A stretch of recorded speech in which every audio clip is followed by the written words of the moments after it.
পাই না কেন, ওর চাকরি হয় আমার হয় না কেন, ওর ব্যবসায় লাভ আমার লস কেন, ওর বউ সুন্দরী আমার টাকা লাগে না, আছে না নাই?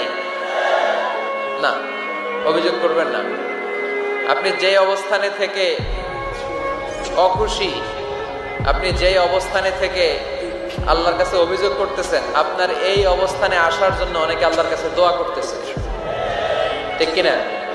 কিন্তু আপনি এই অবস্থানে খুশি না। অনেকে এই অবস্থানে আসতে চায়, তাদের স্বপ্ন যে তারা একদিন আপনার স্থানে আসবে, কিন্তু আপনি আপনার জায়গায় থেকে খুশি না। এজন্য উনজুর ইলা মান হুয়া আসফালা মিনকা, তোমার চেয়ে যে খারাপ অবস্থায় আছে তার দিকে তাকাও, তাহলে তোমার মনের দুঃখ ঘুচিয়ে দিবে কে? আপনার চেয়ে যে খারাপ অবস্থানে আছে তার দিকে দেখেন কি অবস্থা। আপনি এইটা চান ওইটা চান, কত কিছু লাগবে আপনার। হসপিটালে যে দেখেন ক্যান্সারে আক্রান্ত রোগীদের কি অবস্থা দেখেন।